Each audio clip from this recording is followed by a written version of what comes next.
Halo para generasi pembelajar, pada video ini kita akan belajar mengenai perkembangan agama dan kebudayaan Islam di Indonesia.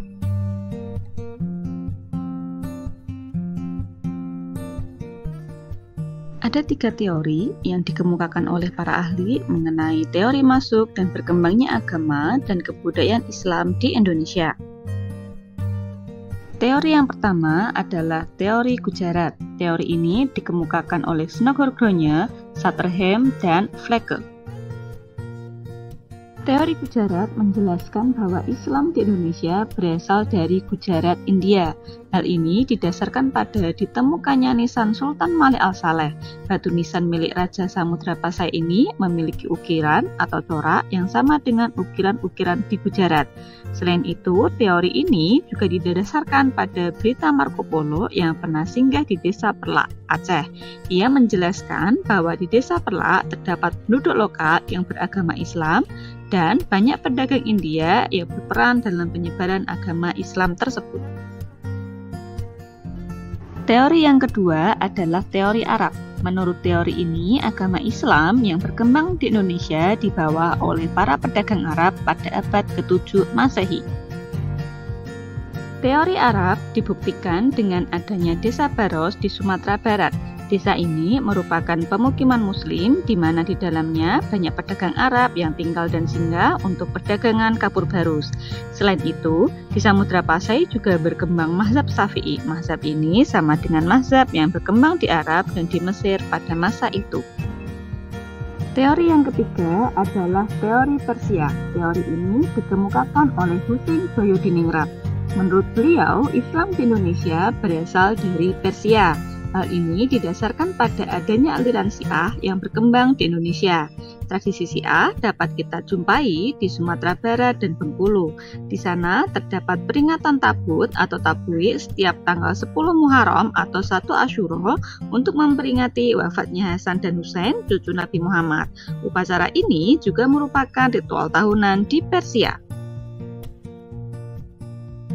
Islam menyebar dengan sangat mudah di Indonesia. Ada beberapa faktor yang mendorong hal tersebut.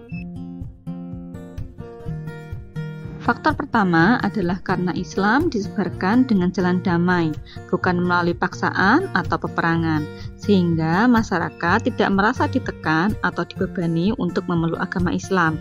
Masyarakat dengan sukarela masuk ke agama Islam. Faktor yang kedua adalah syarat penerimaan untuk memeluk Islam sangat mudah, yaitu dengan mengucapkan 2 kalimat syahadat. Karena sederhana dan mudah, maka semua orang bisa melakukannya.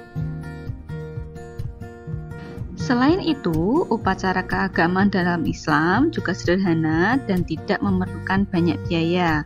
Upacara keagamaan Islam tidak membutuhkan sesaji atau pengorbanan tertentu, sehingga masyarakat tidak dibebani dengan biaya yang mahal. Di sisi lain, ada unsur yang sama antara Islam dengan ajaran sebelumnya. Para wali memperkenalkan sholat dengan istilah sembahyang, berasal dari kata menyembahyang. Istilah sembahyang ini berasal dari agama Hindu yang lebih dulu dikenal oleh masyarakat Indonesia. Ketika masyarakat dikenalkan dengan cara beribadah yang baru, mereka tidak kaget atau bingung karena sudah memahami konsep dasarnya. Faktor yang kelima adalah tidak adanya perlapisan sosial dalam Islam. Setiap manusia memiliki kedudukan yang sama. Hal yang membedakan hanyalah amal ibadahnya. Selanjutnya, dalam Islam ada kewajiban untuk berdakwah. Sampaikanlah walau hanya 1 ayat. Semakin banyak orang yang berdakwah, maka semakin banyak orang yang terpengaruh dan memeluk agama Islam. Dalam bidang ekonomi, Islam juga memperkenalkan konsep pemerataan ekonomi melalui sistem zakat. Zakat mengatur orang yang memiliki pendapatan lebih agar menyisihkan sebagian hartanya untuk membantu orang-orang yang kekurangan. Para pendakwah Islam menggunakan banyak metode untuk berdakwah. Ada yang melalui seni, pernikahan, dan juga melalui kerjasama dengan penguasa. Dakwah Islam tidak selalu disampaikan dalam bentuk kajian majelis, tetapi disisipkan melalui pertunjukan wayang, gamelan, tari-tarian, dan lain-lain, sehingga masyarakat dengan mudah dan senang hati menerima ajaran baru tersebut. Perkembangan Islam juga berkaitan dengan kemunduran kerajaan-kerajaan Hindu-Buddha, seperti Kerajaan Majapahit yang terkenal kebesarannya sebagai kerajaan Nusantara, tetapi mulai mundur karena ada Perang Paregreg.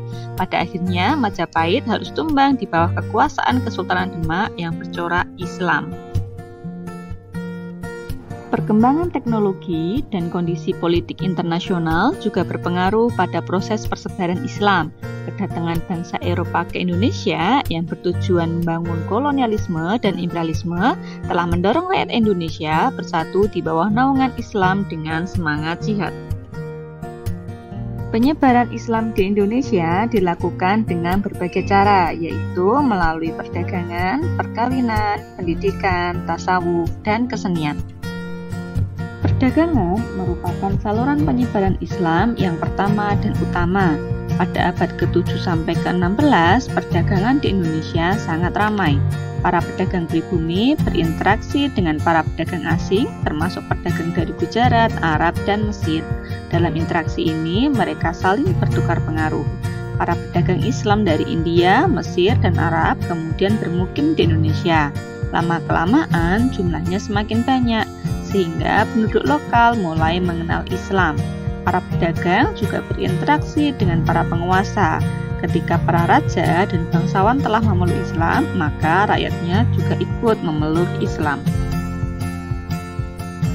Para pedagang Islam yang bermukim di Indonesia kemudian menikah dengan perempuan-perempuan pribumi, baik dengan rakyat biasa maupun bangsawan.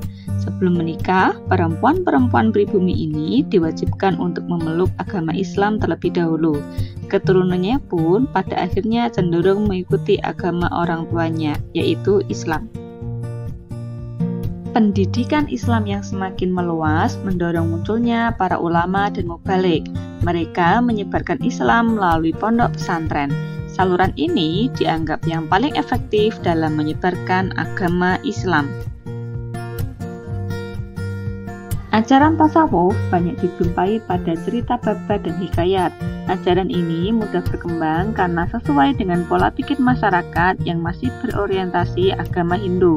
Tasawuf adalah ilmu untuk mengetahui bagaimana cara menyucikan jiwa, menjernihkan akhlak, dan membangun zahir dan batin, serta memperoleh kebahagiaan abadi. Ajaran Islam juga disebarkan lewat kesenian, seperti pertunjukan wayang oleh Sunan Kalijogo, musik gamelan oleh Sunan Bonang, juga berbagai tembang atau lagu yang diciptakan oleh para wali. Demikianlah materi pembelajaran kita pada video ini mengenai proses masuk dan berkembangnya kebudayaan dan agama Islam di Indonesia. Sampai jumpa pada video selanjutnya. Bye-bye.